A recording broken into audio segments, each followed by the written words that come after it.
Long ago, before I was an esteemed merchant, I was simply a young man with a dream. My impoverished family immigrated to Sa'ar from Elris after hearing tales of poor men rising up and casting off the shackles of their birth. For all its faults, Sa'ar is truly a meritocracy. Unlike Elris, no rigid class structures exist.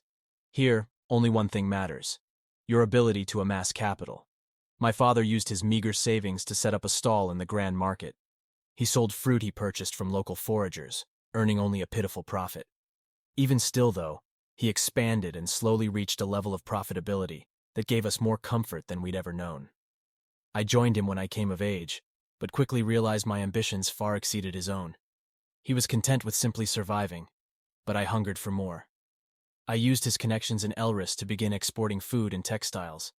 It was a slow start, but the Sa'arian goods I sold gained in popularity among the Elrin upper class. Our business grew and grew until I took control following my father's death. I resolved to carry on his legacy and make something of the family name. That is how Valter Exports was born. I built it into one of the most powerful companies in the region. As my wealth swelled, I found myself spending less and less time on the business. I hired managers who handled the day-to-day operations, and I sought new ways to occupy myself. I can clearly remember the first time I visited the infamous Pleasure District. I remember the rush I felt as the prostitutes fawned over me, begging for my noble cock. There was a thrill and a sense of power. It was intoxicating. Like so many other wealthy merchants in Sa'ar, I became a regular client. Each time I returned to the whorehouses, my lust would only be temporarily sated.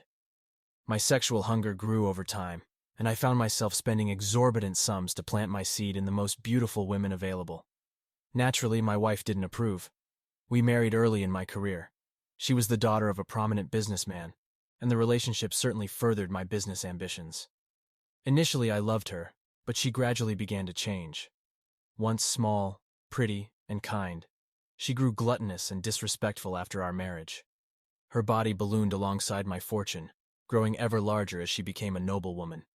Her cheerful disposition faded as she developed a taste for fine wine and gambling. Over time, she ceased to even resemble the woman I once knew. She devoted herself to the pursuit of carnal pleasures, but I suppose I wasn't much better. The further apart we drifted, the more time I spent in the pleasure houses, chasing after something that proved elusive. I was trapped in an endless cycle, obsessed with acquiring more money, more power, and more sex. The more I acquired, the more I needed. I was never happy. In fact, I was miserable. But that cycle was broken the night I met Soren. Even now, as I walk the halls of the palace with the Elrin knight and sorcerer in tow, I struggle to understand the nature of my relationship with the incubus. Did his magic simply manipulate my mind and body into serving him, or did he awaken something that always existed within me? Was my life always a lie? Was my pursuit of power and women nothing more than a facade used to cover up an uncomfortable truth? Increasingly, I have begun to suspect that my unhappiness was not born from having too little. It was born from having too much. Soren taught me this. He's a real man, an alpha male. He was born to lead, and I was born to follow. My wealth belongs to him. This is how it was always meant to be. I'll give up every last coin if he commands it. The sight of a heavy wooden doorway at the end of the palace hallway jolts me from my thoughts. Soren has given me a mission.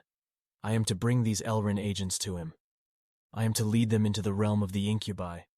Anxiety courses through my body. Soren isn't content with simply possessing my wealth.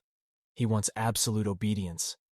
I still feel fearful of his dark powers, and I'm not sure I'm ready to leave this mortal world, but I must do as he commands. This has been a preview. For the full audio, visit kaiaubrey.gumroad.com.